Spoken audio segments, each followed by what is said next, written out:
कराता हूं उस दिन आपको पता लग जाएगी क्या बात है। एमसीक्यूएस कॉन्सेप्चुअल्स का मतलब होता है टॉपिक के साथ साथ रिलेटिव एमसीक्यूएस, जिससे आपको पता लगे एग्जाम में क्या एमसीक्यूएस आने वाले हैं, वो रिलेटिव एमसीक्यूएस कॉन्सेप्चुअल्स होते हैं। ठीक है, चलिए ठीक कौन है, अरे सरी थे, जिनका बर्थडे था वो पूछ रहे थे सर आप जल्दी आ गए, मैं बस मोल लो चलो स्टार्ट करते हैं। तो बेसिकली हम किसके बारे में बात करने वाले, इतिहास के बारे में हम बात करने वाले, इतिहास के बारे में हम लोग बात करने वाले, इतिहास यानी हिस्ट्री के बारे में, हिस्ट्री के बारे में हम लोग बात करने वाले, हिस्ट्री इतिहास के बारे में बात करने वाले। क्लियर है, ठीक है चलिए अब हम बात करते हैं, अब हम बात करते हैं इतिहास यानी हिस्ट्री के बाद अब हम बात करते हैं किसके, इतिहास आपका तीन होते हैं, तीन इतिहास आपके होते हैं बेसिकली। ठीक है, तीन इतिहास बेसिकली आपके होते हैं, और तीन इतिहासों की अगर मैं बात करूं कौन कौन से इतिहास आपके तीन होते हैं वो समझिए। पहला तो होता है सर आपका प्राचीन इतिहास, बेटा कंधे पे 2 स्टार 3 स्टार अगर आपको लगाने हैं ना तो सबसे जरूरी चीज ये है कि आप मेरी बात को समझें। ठीक है चलिए, प्राचीन सबसे पुराना है भाई प्राचीन भारत। इसके बाद आपको देखने को मिलता है कौन सा भाई, मध्यकालीन भारत, मध्यकालीन भारत यानी मेडिवल इंडिया। और उसके बाद आपको देखने को मिलता है आधुनिक भारत, आधुनिक भारत।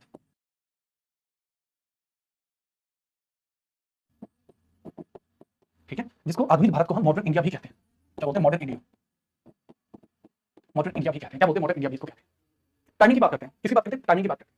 प्राचीन भारत यानी एंशिएंट इंडिया आपका कब से लेकर कब तक चलता है, एंशिएंट इंडिया आपका कब से लेकर कब तक चलता है। देखो पढ़ने के हिसाब से बता रहा हूं, पढ़ने के हिसाब से इनका टाइम मैंने तय नहीं किया, इनका हिसाब में सिर्फ पढ़ने के हिसाब से बता रहा हूं। 5 लाख बीसीई से लेकर 5 लाख बीसीई से लेकर, बीसीई का मतलब समझते हैं बिफोर जीसस क्राइस्ट बोलते हैं। ठीक है, बिफोर सेंचुरी बोलते हैं, बिफोर सेंचुरी बोलते हैं, बिफोर कॉमन एरा बोलते हैं। फुल फॉर्म की अगर बात करते हो बीसी की फुल फॉर्म है before common era, before common era. BC यानी जब समय उल्टा चलता था। ठीक है, 5 लाख के बाद कौन सी वाली साल लगी, 4,99,999, 4 लाख बीसी से लेकर 711 एडी तक का जो समय था वो आपका क्या कहलाया सर, वो कहलाया हमारा एंशिएंट इंडिया। हमारा क्या कहलाया, एंशिएंट इंडिया कहलाया। उसके बाद मध्यकालीन भारत का जो समय था वो कहां से कहां तक कहलाया सर, कुछ बुक्स में बताया जाता है कि 712 से लेकर और 1707 तक था, 712 से लेकर 1707 तक था, जबकि कुछ बुक्स में आप देखेंगे इसी समय को 712 से लेकर और इसको कहां तक रखा जाता है सर, 1857 तक रखा जाता है। तो आप जो भी समझना चाहें आप समझ सकते हैं, ना तो एग्जाम में आपसे पूछा जाएगा ना ही कोई दिक्कत आपको होगी। आपको उस पढ़ाने का माध्यम है जो आपको बेहतर तरीके से सीख लेना है। उसके बाद आधुनिक भारत, उसके बाद आधुनिक भारत, आधुनिक भारत की शुरुआत 1707 से होगी और वो कहां तक जाएगी सर 1947 तक। या फिर अगर आपकी बुकों के अंदर इसकी शुरुआत 1857 से होगी तो भी कहां तक जाएगी मेरे भाई 1947 तक। अगर इसकी शुरुआत 1857 से होगी तो भी ये जाएगी 1947 तक। आपको तो बस ये याद रखना है, आप जो भी डेट इसमें लिखते हैं आप लिख सकते हैं सर आपके अकॉर्डिंग इसमें कौन सी डेट ठीक है। भाई देखो पढ़ने का तरीका है, आप जो भी रखना चाहें आप रख सकते हैं, लेकिन अगर मेरे अकॉर्डिंग आप समझेंगे तो मेरे हिसाब से ये दोनों तारीखें ज्यादा ठीक है।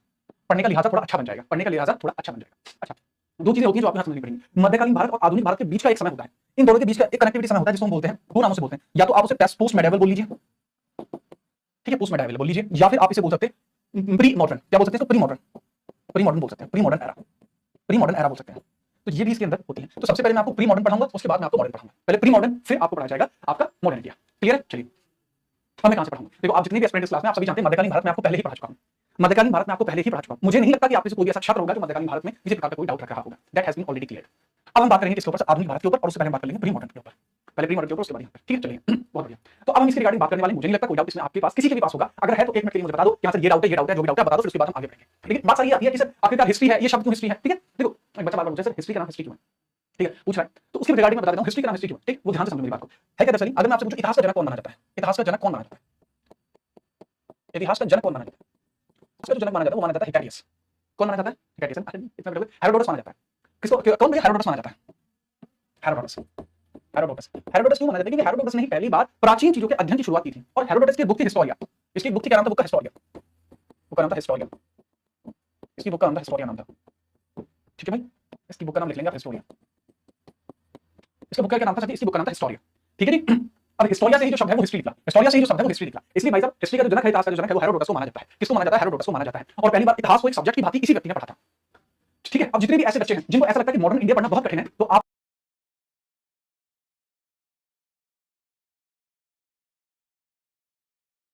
कितनी जल्दी गलत होता है उसके बारे में हम बात करेंगे, उसके बारे में हम बात करेंगे थोड़ी सी। ठीक है, उसके रिगार्डिंग हम थोड़ी सी बात करेंगे। ठीक है चलिए आगे बढ़ते हैं, थोड़ा सा इसके ऊपर ध्यान देने की कोशिश करते हैं। ठीक है, मैं थोड़ा सा टाइमिंग में आपको लेके जाना चाहता हूं। ठीक है, देखो पहली क्लास है, कुछ बेसिक कांसेप्ट क्लियर करने पड़ेंगे आप लोगों के, कुछ तो बेसिक कांसेप्ट आपको क्लियर करने पड़ेंगे। जब मैं आपको मेडिवल इंडिया पढ़ा था, मध्यकालीन भारत पढ़ा था, वो तो मैंने आपको उस दौरान क्लियर कराए थे। लेकिन मेरा फर्ज क्या बनता है कि मैं जब भी आपको किसी सिलेबस की स्टार्टिंग कराऊं तो जरूरी है कि उन चीजों के बारे में जरूर बताऊं जो बेसिक चीजें होती हैं, भले आपने पहले पढ़ लिया, लेकिन फिर भी मैं चाहता हूं कि आपका एक माइंड मैप जो है तैयार रहे। वो माइंड मैप तैयार करने के लिए सबसे पहले प्राचीन भारत के बारे में हल्का सा थोड़ा सा डिस्कशन करना चाहूंगा, उसके बाद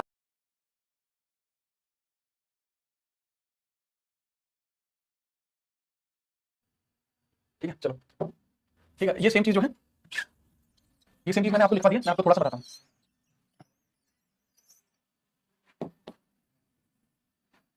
चलो भाई आपको बताते हैं। अब सबसे पहले एंशिएंट इंडिया के बारे में थोड़ी सी जानकारी आप ले लीजिए, आपके लिए फायदेमंद रहेगी। या फिर एंशिएंट हिस्ट्री बोल लीजिए, इंडिया बोल लीजिए, और हिस्ट्री।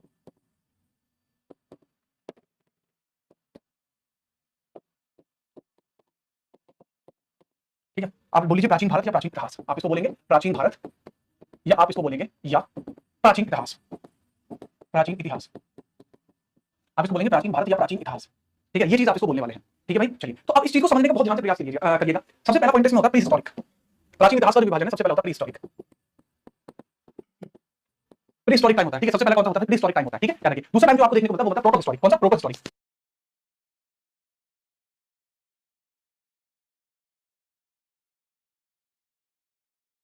ठीक है। दूसरी कैटेगरी आपको प्रोटो हिस्टोरिक, प्री हिस्टोरिक, दूसरी प्रोटो हिस्टोरिक,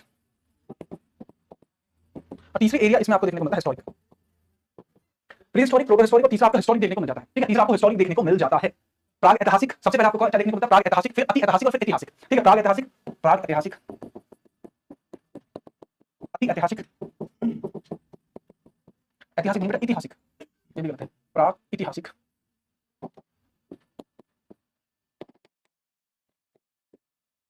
सही से लिखिए, प्राग ऐतिहासिक,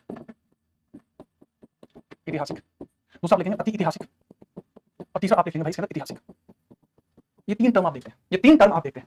अब इसके अंदर जो इसका बाइफर्केशन है प्री ऐतिहासिक का, वो तीन तरीके से आपको देखने को मिलेगा। इसका बाइफर्केशन आपको तीन तरीके से देखने को मिल जाएगा। कितने तरीके से देखने को मिल जाएगा भाई? तीन तरीके से वो आपको देखने को मिल जाएगा। पहला पैलोलिथिक, पैलोलिथिक, मेसोलिथिक और नियोलिथिक। पैलोलिथिक और मेसोलिथिक और नियोलिथिक आपको देखने को मिल जाएगा, ठीक है। इसमें दो एरिया ना, स्टोन एज और कॉपर एज, स्टोन एज और कॉपर एज, कॉपर एज।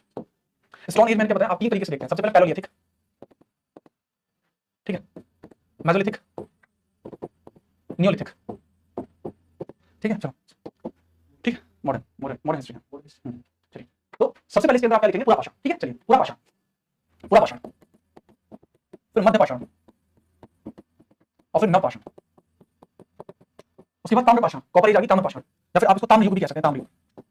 उसके बाद आपका अति ऐतिहासिक है, उसके बाद आपका ऐतिहासिक है, ठीक है। इसके लिखने के पीछे का रीजन क्या है? आपने क्यों लिखा? इसके पीछे का रीजन बताइए हमें। तो खाली हमें तो इसके पीछे का खाली रीजन बता दीजिए, आपने ये क्यों लिखा है। हमें खाली रीजन चाहिए, हमें कुछ और नहीं चाहिए। चलो भाई, बताऊंगा रीजन, बताऊंगा, 1 मिनट का समय कर लो बस। फिर उसके बाद ऐतिहासिक टाइम आता है, ये दो हिस्सों में वर्णित होता है आपका। सबसे पहले सिंधु घाटी सभ्यता, सिंधु घाटी सभ्यता।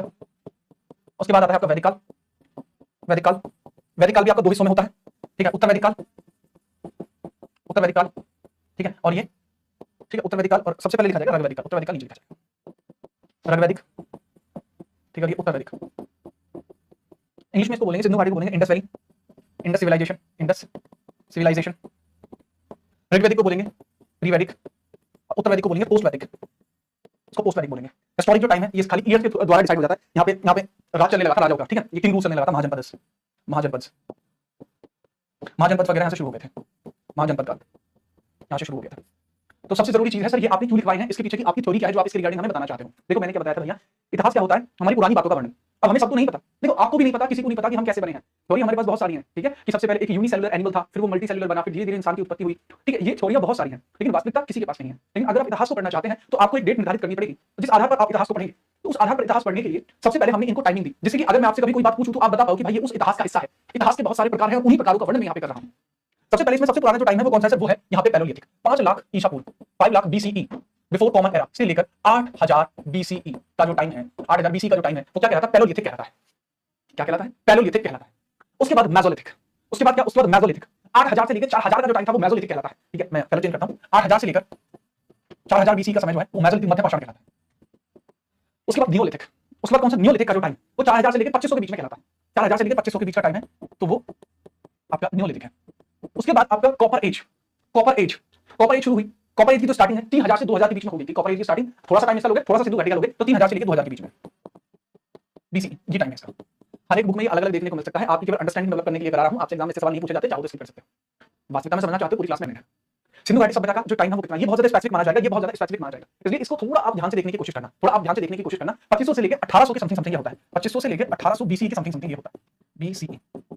वैदिक एज उसके बाद शुरू हो जाती है, वैदिक एज उसके बाद शुरू हो जाती है। वैदिक एज कहां से लेकर कहां तक चलती है भाई? 1800 से लेकर 600 BCE तक ये चलती है, 1800 से लेकर 600 BCE तक चलती है, 1800 से लेकर 600 BCE तक चलती है, BCE तक ये चलती है, ठीक है भैया। आगे महाजनपद काल जो है वो कहां से कहां तक चलता है? सब 6000 से स्टार्ट होता है, 600 से स्टार्ट होता है, 600 BCE से स्टार्ट होता है, और ये कहां तक जाके रुकता है? ये जाके रुकता है 711 इस बीच का जो काल है इसमें महाजनपद नहीं है, महाजनपद नहीं है, एक्जेक्टली महाजनपद नहीं कह सकते। उसके बाद यहाँ पे मौर्य वंश है, या फिर ठीक है जिसके अंदर प्राचीन भारत है, प्राचीन भारतीय राजवंश है, प्राचीन भारतीय राजवंश है। तो इन सभी का जो कार्यकाल है वो यहाँ से शुरू होता है, ठीक है। महाजनपदों का उदय हुआ, महाजनपद काल का उदय यहाँ से होता है, क्लियर। तो ये जितना भी पोर्शन मैंने आपको लिखाया है ये सारा का सारा किसका पार्ट है सर? ये सारा का सारा एंशिएंट हिस्ट्री है, ये सारी की सारी एंशिएंट हिस्ट्री है।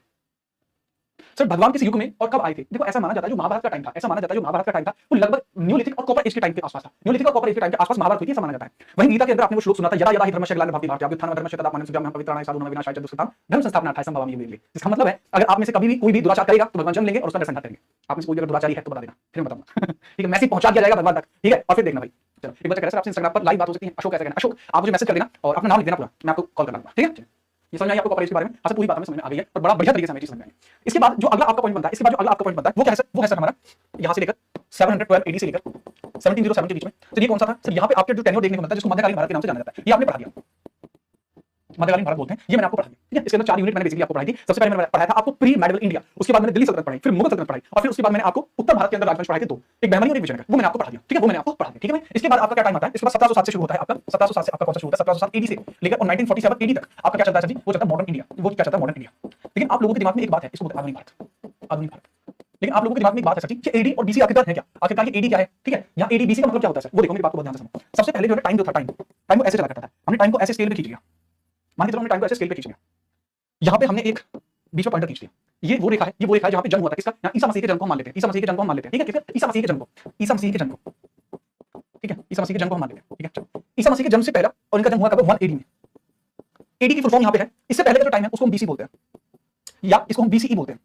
बीसीई बोलते हैं, दोनों की फुल फॉर्म अलग अलग है। बीसी का मतलब क्या होता है? इसका बीसी का मतलब होता है बिफोर क्राइस्ट, बिफोर क्राइस्ट यानी ईसा मसीह के जन्म से पहले, ईसा मसीह के जन्म से पहले। एडी जो है ग्रीक भाषा का शब्द है जिसका मतलब है एनो डोमिनो, एनो डोमिनो, एनो डोमिनो। एनो डोमिनो का मतलब क्या होता है? ईसा मसीह के जन्म के साथ, ईसा मसीह के जन्म के साथ एनो डोमिनो का मतलब होता है। जैसे इसको आप भैया बीसी बोलते हैं, इसी तरीके से एडी को एक शब्द और दिया जाता है सीई, सीई यानी कॉमन एरा। ठीक है, बीसी को बोलते हैं before common era, before common era, before common era, और सी को बोलते हैं कॉमन एरा, कॉमन एरा बोलते हैं। इसको बिफोर कॉमन एरा, इसको कॉमन एरा बोलते हैं। अब बहुत ध्यान से मेरी बात को समझना। ठीक है, इससे पहले जो टाइम था वो माइनस होता था, इससे पहले जो टाइम था वो इस तरीके की तरफ क्या होता था? इधर माइनस होता था, माइनस 5 लाख, फिर कम, फिर कम, फिर कम। लोगों का ऐसा मानना था जब 1 एडी आएगी तो हम सब लोग मर जाएंगे, ऐसा मानना होता था पुराने जमाने में। लेकिन उसके बाद भी जीवन चला, जीवन कभी खत्म नहीं हुआ। लोगों का तो ये भी मानना था कि 31 दिसंबर सन 2012 में दुनिया खत्म हो जाएगी, लेकिन नहीं, दुनिया आज भी है। ठीक है, और आगे भी बनी रहेगी। लेकिन इसके बाद पहले डेट माइनस होती थी, उसके बाद डेट आगे प्लस होने लगी। आज की डेट में प्लस होती है। तो आज अगर सन 2023 है, ठीक है, मान के चलो आज 2023 है, तो हम चाहें तो इस 2023 को 2000 एडी लिख लें, 2000 एनो डोमिनो लिख लें, या 2023 सीई लिख लें, कॉमन एरा लिख लें। दोनों बात सेम है, दोनों बात सेम है हमारे हिसाब से। क्लियर है? इस कैलेंडर को बोलते हैं ग्रिगोरियन कैलेंडर। क्या बोलते हैं? Gregorian calendar. ईसा मसीह के जन्म के साथ जुड़ा हुआ है, इसलिए ग्रिगोरियन कैलेंडर को बोलते हैं। ठीक है, चलिए, ठीक है, ठीक है भाई, कोई दिक्कत है यहाँ तक? ये सब कोई दिक्कत नहीं है। तो अब हम इस बारे में पढ़ने वाले हैं सर, हम तो पढ़ने वाले आधुनिक भारत को, हम पढ़ने वाले आधुनिक भारत को। आप सर बहुत ज्यादा बात करते हो, हमें सिर्फ आधुनिक भारत की बात आई। देखो आधुनिक भारत में पढ़ने के लिए ये आपका सिलेबस रहने वाला है, ये आपका सिलेबस रहने वाला है जो आधुनिक भारत को आपको एक्सप्लेन करेगा, आधुनिक भारत को आपको एक्सप्लेन करेगा। देखो इसके अंदर जो टाइमिंग आपकी रहेगी, इसके अंदर जो आपकी टाइमिंग रहेगी वो किस प्रकार से रहेगी उस चीज को आप समझिए। देखो शुरुआत के जो 3 चैप्टर्स हैं आपके, ये काफी बड़े-बड़े चैप्टर्स हैं, लेकिन शुरुआत के जो 3 चैप्टर्स हैं आपके, ये किस लिए है? ये आपकी वही है, या तो आप इसे पोस्ट मेडिवल कह लीजिए या आप इसको प्री हिस्ट्री कह लीजिए। ये जो टाइम है आपका प्री मॉडर्न इंडिया कह लो या पोस्ट मेडिवल इंडिया बोल लीजिए। ये जो टाइम है ये आपका प्री, ठीक है, प्री मॉडर्न हिस्ट्री है, ये pre modern history, pre modern history का काल है ये पूरा काल जो है प्री मॉडर्न हिस्ट्री का है। या फिर आप इसको कह सकते हैं, और आप इसको कह सकते हैं पोस्ट मेडिवल इंडिया। आप क्या बोल सकते हैं? Post medieval India. ठीक है, आप इसको जो बोलना चाहिए पोस्ट मेडिवल बोल लीजिए या प्री मॉडर्न बोल लीजिए, जो बोलना चाहो आप बोल सकते हो। ठीक है भाई, राधे राधे राधे। ठीक है, इसको लिख लीजिए। ये हमारे 10 चैप्टर्स हैं और मेरी बात को बहुत ध्यान से समझो। जितने ऐसे छात्र हैं जो आपसे पहले कहीं पर भी पढ़ चुके हैं, मैं तो ये कह रहा हूं कि आप गांधी जी के साथ जो भारत के अंदर आंदोलन हुए हैं ना, सत्याग्रह हुआ है, भारत छोड़ो आंदोलन हुआ है, मैं तो ये मान के चल रहा हूं कि आप सभी भारत के उस आंदोलन में शामिल थे। मैं तो ये मान रहा हूं कि भारत के जो गांधी जी हैं, गांधी जी के साइड में जो राइट हैंड थे वो आप थे गांधी जी के। मैं तो ये मान के चल रहा हूं, अगर आप इस लेवल की हिस्ट्री भी पढ़ चुके हैं, गांधी जी के राइट हैंड भी बन चुके हैं, उसके बावजूद भी ये क्लास आपके लिए जरूरी है यार। ठीक है भाई, सिंपल सी बात है। या बहुत सारे ऐसे बच्चे नहीं सर मैं तो वास्को डी गामा के साथ उत्तराल जाया, तो भाई आपके लिए भी जानना जरूरी है। पूरी हिस्ट्री का एक जगह पे निचोड़ आपको दे दिया जाएगा। हिस्ट्री का ये आपका सिलेबस है, एक बार देख लीजिए। भारत में विदेशी कंपनियों का आगमन, क्षेत्र राज्य यूरोपीय शक्ति का उदय, ईस्ट इंडिया कंपनी का विस्तार, 1857 का विद्रोह, भारतीय राष्ट्रीय कांग्रेस, 1905 से पहले भारत का राष्ट्रीय आंदोलन, बंगाल डिवीजन, गांधीवादी युग, भारतीय राष्ट्रीय आंदोलन, महत्वपूर्ण वर्ष। ठीक है, समझ में आई बात? तो ये तो क्लास रही पूरी, मतलब रिदम के साथ, ये सारी की सारी चीजें इसमें रही हैं। बच्चे पूछते हैं इसकी हिंदी बता दो, भैया हिंदी की जरूरत नहीं है। क्या एग्जाम में कभी सवाल आया है कि आप निम्नलिखित में से कौन सा इतिहास पढ़ते हैं? आता है कि आप हिस्ट्री पढ़ते नहीं पढ़ते? हिस्ट्री पढ़ते तो आप क्या पढ़ते हैं वो आता है। ठीक है, वो आपको बताना होगा। ठीक है, चलिए स्टार्ट करते हैं पहले यूनिट के साथ। आप हेडिंग डालेंगे arrival of foreigners company in India, Bharat में विदेशी कंपनियों का आगमन, arrival of foreigner countries in India, Bharat में विदेशी कंपनियों का आगमन, जो बहुत जरूरी है। फटाफट बताइए।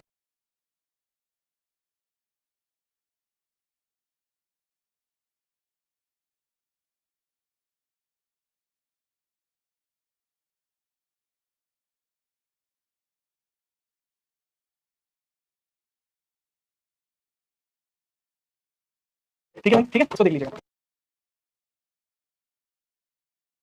ठीक है सर, ईस्ट इंडिया कंपनी तो पॉलिटिकल में भी आ गई थी। देखो ईस्ट इंडिया कंपनी बड़ी पॉलिटिकल में आ गई थी, लेकिन यहाँ पे भी तो जरूरी है भाई, मानोगे नहीं मानोगे? चलो स्टार्ट करते हैं। इसके अंदर सबसे पहले आप हेडिंग डालेंगे arrival of foreign companies in India. This is unit 1, this is unit 1। अच्छा याद रखना, ये जो है ना, ये आपकी चैप्टर, आपकी यूनिट है। खत्म होने में टाइम कितना लगेगा? 30 क्लास के आसपास का टाइम लगेगा। 30 क्लासेस आपकी लगेंगी तब आपके खत्म हो जाएगा, 30 क्लास आपकी लगेगी। तो इसमें सबसे पहले आप यही हेडिंग डालेंगे अराइवल ऑफ इंडिया। क्या डालेंगे heading? Arrival of foreigner countries in India. ठीक है भैया, याद रखना।